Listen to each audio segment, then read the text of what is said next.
في مشاعرها واحاسيسها، في وقت كان بيحرم عليها، يعني هي احبت حب شيء غير حب غير شرعي او غير كله، ولكن كان وصف جعلنا نتعاطف. والمشهد برضه الاخر الرومانسي في هذه الروايه واللي اتكرر في انا كارمينا مشهد القطار. مشهد القطار ده رائع رائع. يعني هي اولا كان في مشهدين للقطار، مشهد في البدايه وهي تستقل القطار ذاهبه لحل المشكله، ومشهد النهايه وهي مستقله القطار عائده الى القريه وقد حلت المشكله، ولكن في امل وليد اتولد داخل قلبها، خافت عليه كوليد طفل، خافت عليه وحس ان هذا الامل هيضيع من بين ايديها اذا لم تكن حريصه عليه. من حبها لهذا الامل خشت ان يضيع من بين يديها، فانتابها شعور بالقلق وعدم الطمأنينة، ومرت امامها سحابات او غمامات من السحاب. هو الكاتب اراد ان يضع لنا هذا الشعور كي ينبئنا بالنهايه. يعني خدوا بالكم النهايه مش هتكون سعيده. يعني هي انتبه اول ما ركبت القطر وطفأ الطناره، خدوا بالكم ان في هنا خوف على شيء ضعيف. الشيء ده ضعيف، وهو اكمل يعني المشكله كلها، يعني جملها كلها في مشهد عايز اقراه، ان هو صفحه 107 كمل المشكله كلها معاها. بيقول فيها 107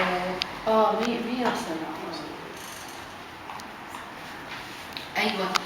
المشكله كلها العقده كلها حطها في هذه السطرين. بكى القلب الذي تلامس والحب لاول مره. بكى من الحب، بكى من هذا الشيء الجميل اللي اتولد لاول مره. ما هو البكاء مش في الحزن، البكاء كمان في المشاعر الفياضه، الاحاسيس. قبل ان تبكي العين بدموع اقرب للدم منها الدمع على إليونا ابنه عمرها التي ضاعت منها، وعلى رفيق الحب الوليد الذي أتاها متأخرا كثيرا وفي ظرف يستحيل أن تتمادى فيه حتى لا تضيع منها أكثر. الحب المستحيل، هل هي تستمر في هذا الحب المستحيل ولا تترك تضحي به في سبيل إنقاذ أختها؟ المشكلة كلها حطها لنا هنا، حط العقدة كلها في هذا المكان. وبعدين ترك القارئ بقى يفكر. فكر انت، شوف حلها انت بقى، شوف هل هي تستمر حل القارئ؟ يعني ما هو لازم القارئ يكون له دور، المتلقي لازم يكون له دور، ما يبقاش مجرد متلقي سالب. استمر انت بقى او حل انت المشكله، تستمر في هذا الحب ولا تنقذ اختها؟ هل من المفترض انها تجمع بين الاثنين؟ بتهيألي فيها نوع من الصعوبه شويه.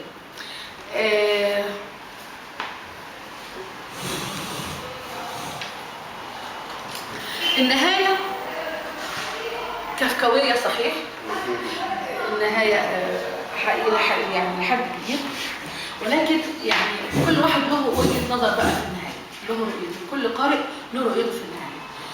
طبعا القارئ اللي هو بيرى الأمور جميلة كلها، لماذا تكون هذا الأرض؟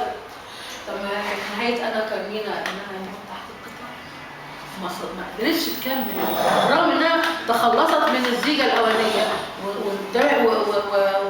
وتزوجت من احبات فعلا وانجبت منه طفل، لكن كان مشهد القطار كان مسيطر على القطار ده رمز. القطار في انا كارمينا والقطار في فيكا. انا شايفه ان انا كارمينا فيكا مش عارفه ليه. القطار في الاثنين رمز لأمل لم يكتمل يقضي على، وإن الأمل ده يعني احنا بنقول ايه؟ الشيء المسيح دايما كان بيقول ان الحبة الوحيدة بتعيش وحيدة، لكن الحبة إذا ماتت بتطرح شجرة كبيرة. فلما يكون الأمل ده وقت ومات فلا بد ان يتولد امل جديد، لابد. فاذا هو عايز يقول ايه؟ ان في روسيا قديمه انتهت بما فيها من رفيق، الشيوعيه انتهى عهدها خلاص، وروسيا ما بعد الشيوعيه بتنتهي برضو عهدها، ولا بد ان تولد روسيا جديده، روسيا الارض، لابد ان نعود للارض، لان هي الاساس، لن نتركها. الارض هي اللي عملت المدينه، فاحنا اذا مسكنا في المدينه وسيبنا الارض هنبقى متعلقين في الهواء.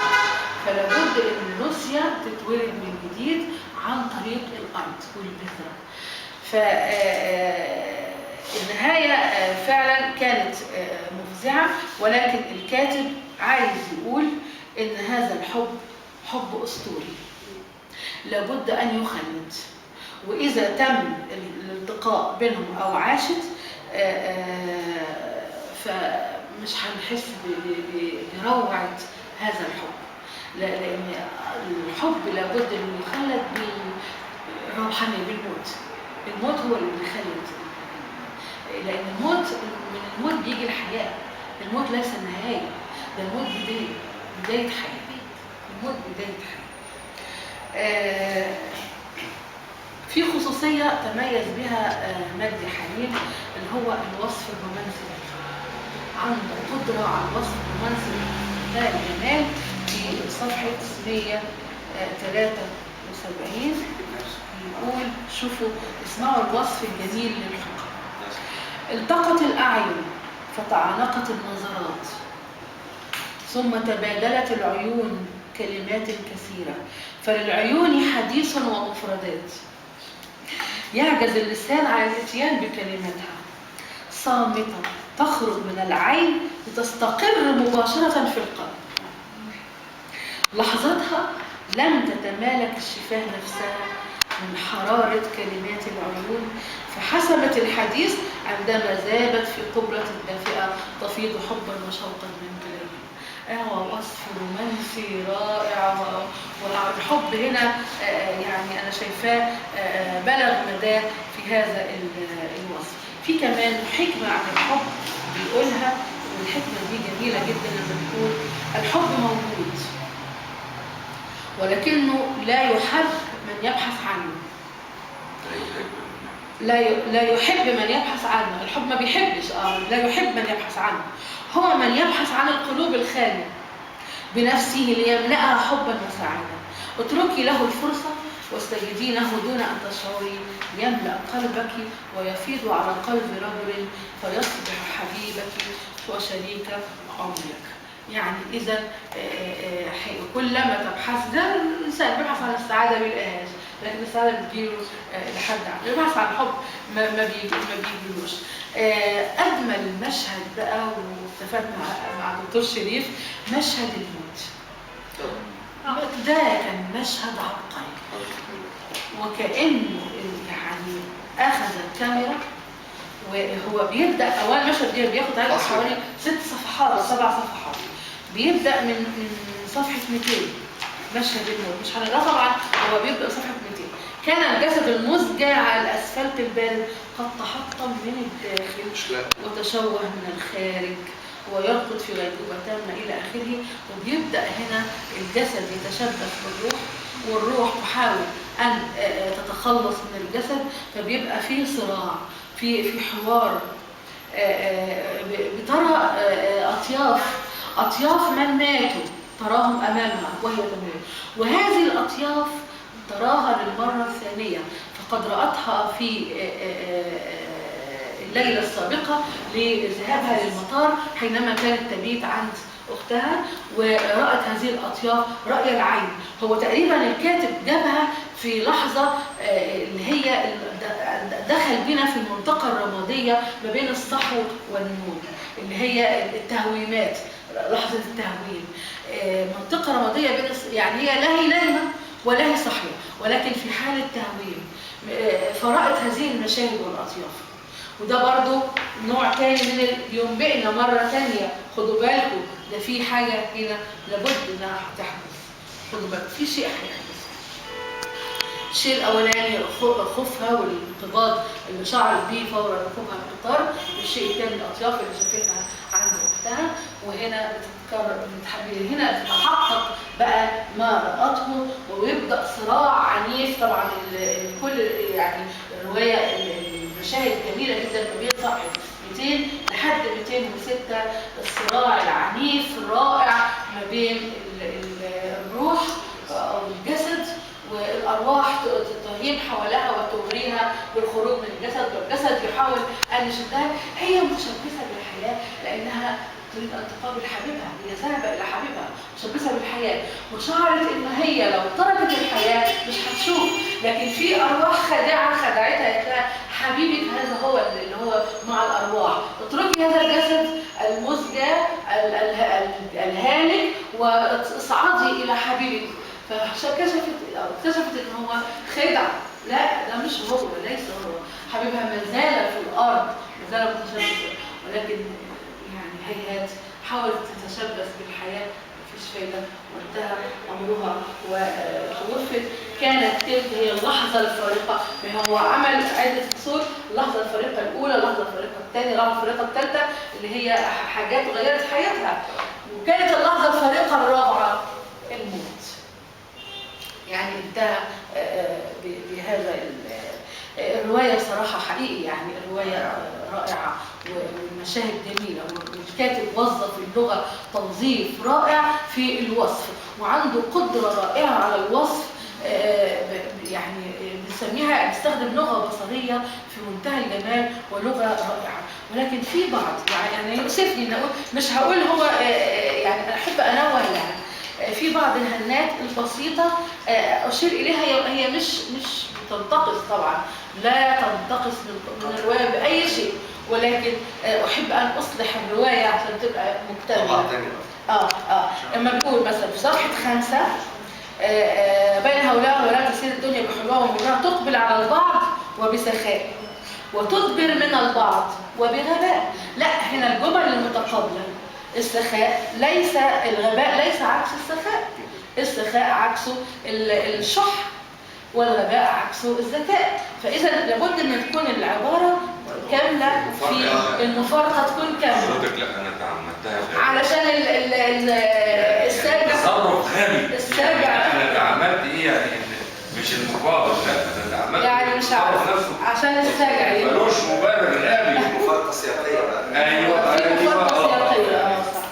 في برضه غلطة شائعة، ومش عند هنا بس، كتير جدا، اللي هي حرف اللي هو بل ده حرف عطف وإضراب، فدايما يجيبوا بعد بل و. طب انا حطيت حرف العطف ده هي نفسها يعني وشي في نفس الوقت بل واللحظة. لا، هنا ده غلطة شائعة بتحدث كتير جدا. قصد انه صح مش طبعا. هنا برضه في حاجة برضه بسيطة اللي هي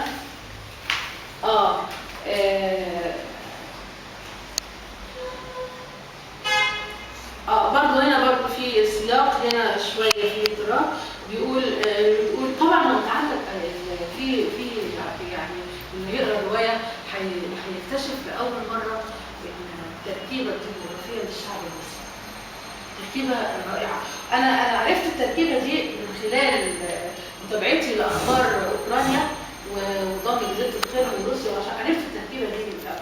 وبعدين لقيت الكاتب ذاكرة هنا، وده دليل على إن هو دارس فعلا الديموغرافية للشعب الروسي كويس جدا، ما بين قوقاز وسيبريين وتتاريين وأجانب وناس.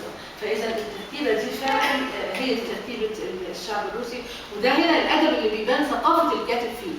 120 قومية في روسيا. إيه؟ 120 قومية. 120 قومية. 120. ولذلك روسيا فيها اضطرابات كثيرة. كل يعني المناطق التانية تظهر عصبية، تظهر نوع من العرق. تسبب التفاتت. لا ده عشان روسيا في روسيا بس. 120 قومية. ولكن اللي جمعهم الأرض. وإن فكرة القوميات الدولة الدولة كدولة بتقوم ايا كانت قومية، ايا كان ارقى، ايا كان دينا، انت روسي. ايوه انت روسي. روسيا يسموها ايه؟ الام اروي روسبي بالروسي، اروي روسبي يعني روسيا الاولى. الاولى يعني دايما حط قدامك روسيا الاولى. روسيا الاولى. واخد بالك في المقام الاول. ما يهمنيش شكلك، رغم ان في مشكله هناك. في نوع من العنصريه الشديده جدا في العاصمه. اللي هي بلجراد. حتى انا لا موسكو. حتى انا ذاكرها في الروايه. في عنصريه صح. عنصريه حتى لابناء الروس. لا دي لما نزلت موسكو. لا موسكو يعني روسيا تقدر تقسميها 3 دول. موسكو لوحدها دوله. لوحدها دوله بكامل مقوماتها بطريقه معيشه شعبها. سان بطرسبورغ دوله. بقيه الاقاليم بتاعت روسيا دوله ثالثه. فمجرد الموضه في روسيا بتتغير في كل يوم. مجرد عدم مواكبتك خلاص للموضه في نفور منها. خلاص يعني لازم تنزلي في موسكو تبكي موسكوفيتش على راي الروس او بالمؤنث موسكوفسكايا، واخد بالك؟ يا كده يا اما يعني راجل موسكوفيتش للست موسكوفسكايا. لو ما عملتيش كده مش هتعيش. يعني تبص تلاقي انت مختلفه. فهنا لما راحت فيتا لاول مره البلد اللي هي كيميروفو، وهي تعتبر مدينه زي احنا عندنا مركز وقريه، هي من قريه من كفر ما اعرفش ايه، هي من كفر وراحت المركز لاول مره تركب القطر، يعني في بلدهم ما فيش قطر، ممكن يكونوا الحمير وكده بتتنقل عليها وكده، لكن هم فلاحين زينا بالظبط، ما هو نفس طريقتنا. فهنا بيقول ايه؟ بيقول حتى اللغات الاجنبيه تصل الى سماعها من مره كثيرة من مرة بجوارهم بانوراما من البشر من كل لون ولسان. حتى الملابس تتباين ما بين الملابس الريفية التقليدية لأهل القوميات الروسية وصولا إلى الملابس الغربية الحديثة. وهنا في خطأ في السياق. إيه الخطأ هنا؟ ما بين الملابس الريفية التقليدية لأهل القوميات الروسية لازم تكمل السياق وبين كذا. لكن لما اجيب سيره وصولا نكون بدأ ازاي؟ مرورا او بدءا. في سياق لازم امشي بدءا بكذا مرورا بكذا وصولا الى كذا. وصولا معناتها دي نعتبرها غلطه. ما انا بقول اشياء لابد انها تكون موجوده في الحسبان علشان العمل الجميل ده لابد يكون مفهوم. فانا لابد ان انا اراعي السياق زي ما قلت المقابله اللي فاتت، وهنا برضه في مراعاه للسياق مرورا وهكذا وصولا. في برضه معلش هقول حاجه اخيره وخلاص انا طولت. لا خد راحتك بسرعه احنا مبسوطين جدا. في هنا ففي معركه ستالينجراد. المعركه دي كانت في الحرب العالميه الثالثه معروفه، معركه قويه جدا. واجه وزملائه الهجوم. هو وزملائه الهجوم. هو يعني هو همزه على واو مش وزملاء، مش همزه مفرده على غلطه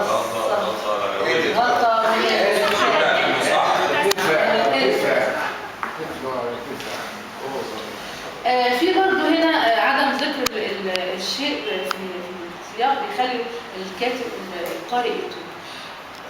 خليك معايا. من تلك اللحظه ابى عقلها الصغير التكيف مع الوضع الجديد، ولم يستطع وجدانها حديث التشكل، واللي هو الوجدان حديث التشكل، من استيعاب هول صدمة فراق نبع الحنان والحب لديها اللي هو الأب، مش كده؟ فغادر الواقع المحيط به. هو مين بقى؟ طيب ليعيش مختزنات الذاكرة. إن أنت جبت سيرة الوجدان والعقل، فمين فيهم؟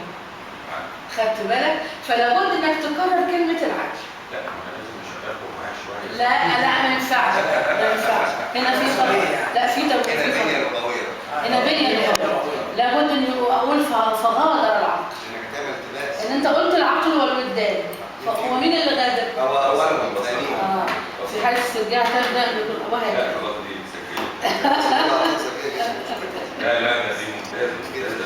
برضه في كلمة هنا أخيرة، تستيقظ في الصباح التالي وتعيد نفس الكرة. نفس ليه؟ لا نفس الكرة اسمها مرة. تعيد الكرة، تشيل تعيد نفس الحاجة أو الشيء نفسه. لكن ما دام جبت كلمة الكرة بس ما تقولش حاجة جنبها. تعيد الكرة. على فكرة بنيتها نفسها حتى في الحروف تشديد الراء عمل تكرار. تمام يا دكتور، مظبوط صح. في برضو انت استهلكها في اللعب مع اقرانها، والتي كان من الطبيعه استهلاك في اللعب مع اقرانها من الاطفال، اقرانها من الاطفال ممن هم وهن. انت فكرتني بتاع الاسر اللي كان بيخطب يا حضرات المستشارين والتي والذي يعاقب عليها والتي بس صدقيني بامانه انا اللي كاتبها دي الاسر اللي هو الاسر انا عارف ان هي واحده بجد يعني اللي قبل كده انا قررت بس دي بامانه مش انا في اللغه العربيه هنجيب ان الاصل عندي هو على في اللغه العربيه لما بنجمع بنات وصبيان يبقى هي قول للمذكر. الاول الاولاد لا دي ثابته عندي، ما انا بقول لك دي مش منها، دي ممكن برضه قررت نفس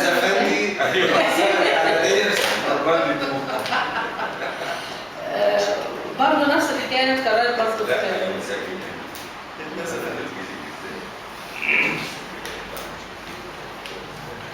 بس في اخر حاجه هنا برضه نفس الحكايه اتكررت برضه، انك ما بتعيدش اللي بيتقال، بتقول حاجتين ما بتقولش بتخصصي، لكن بنوطيها والقبض على الرجل السكير.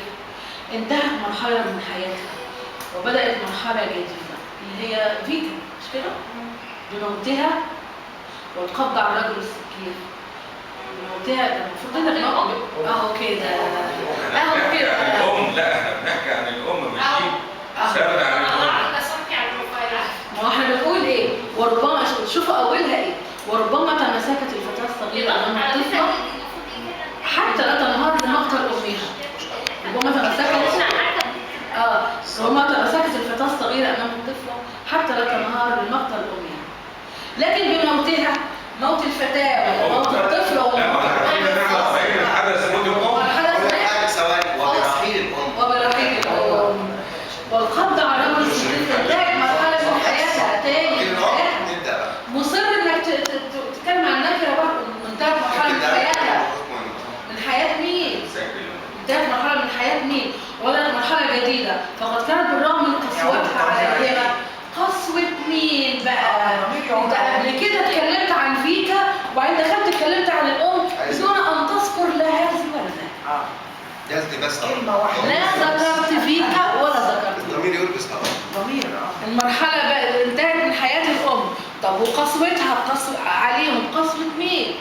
قسوه فيكا ولا قسوه الام؟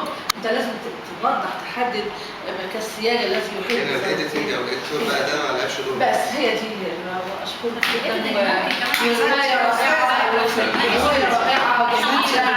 وانا بعتبر ان مجدي حليم تولستوي العصر الجديد.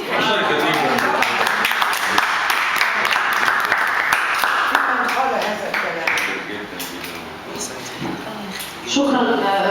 يعني دكتورة دائما نستمتع بمداخلاتك. دكتورة فاتن حسين طبعا معروف.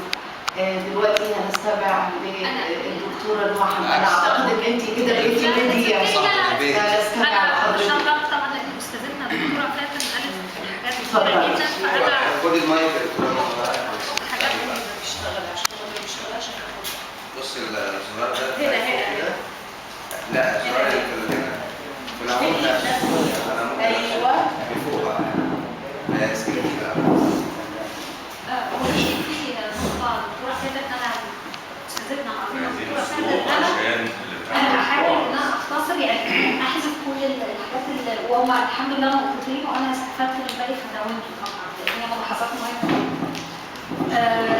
في شيء مهم قوي الدكتوره فاتن لما لاحظته هو فكره لا كده كويس جدا. حينما ذكرت روايه آن كرميلة وانا كريمه لو في التصنيف الادبي احنا بنصنفها ان هي بطل تراجيدي.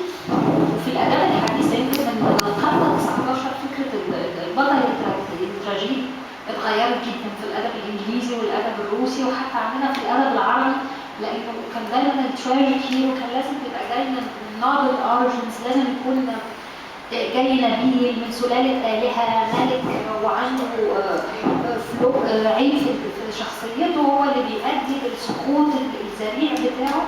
لكن في العصر الحديث ده اتغير.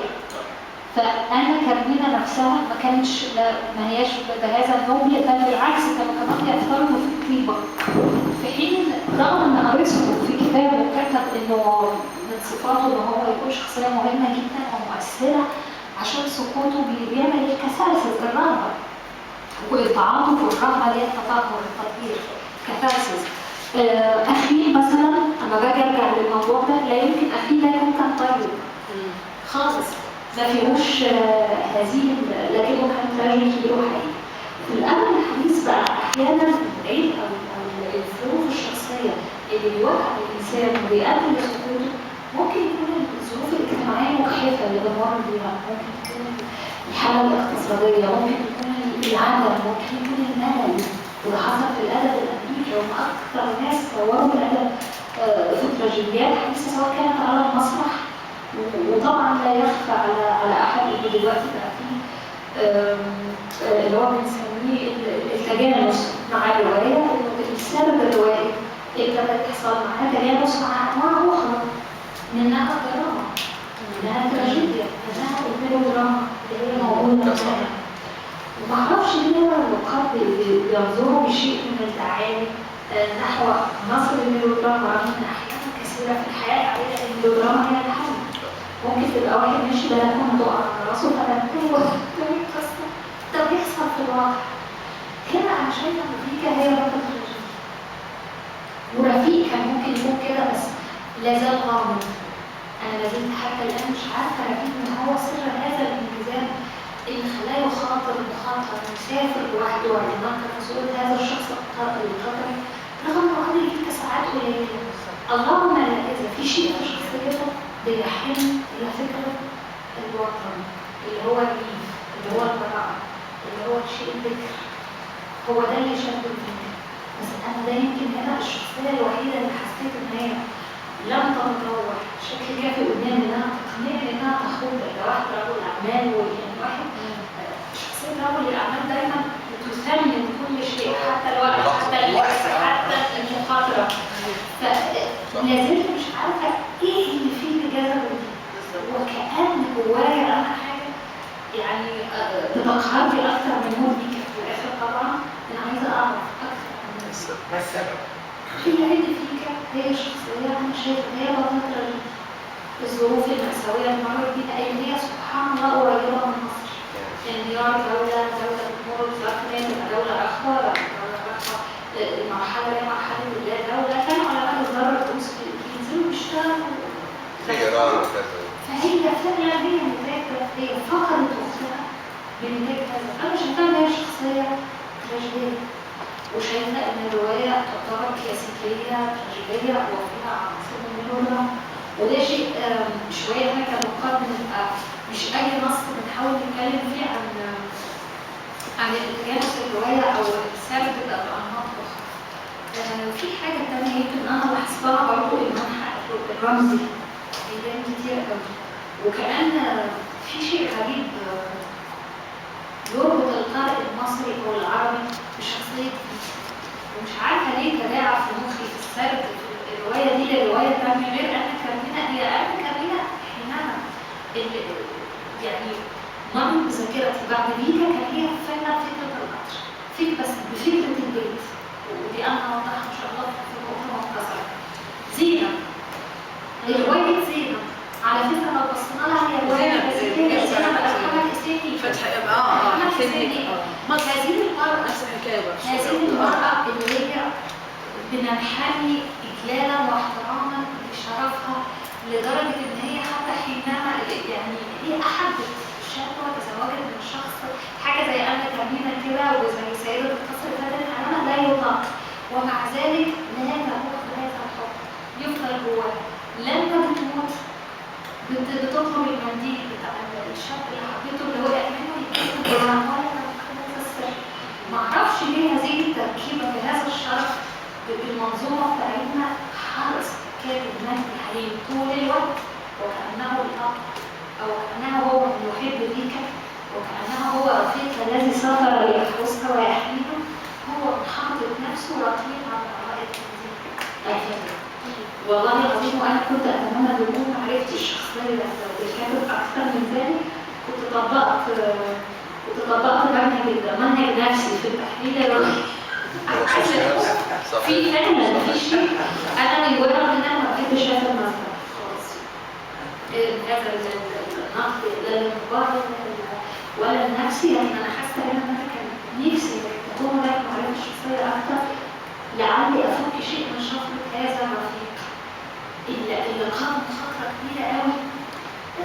هو ريسك يعني ريسك وحب البني ادم اللي ممكن يتحب فيها بقى ايه بقى اللي وصل واحد يبقى ده هو اللي عاوزه ده لسه مش عارفاه.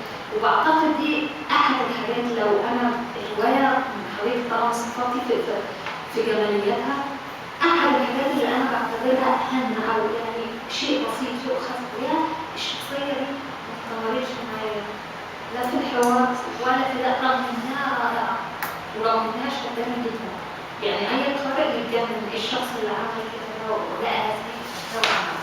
فانا شايفه ان المبادئ العامه في التراجيديا اصلا في العصر الحديث اتغيرت شويه.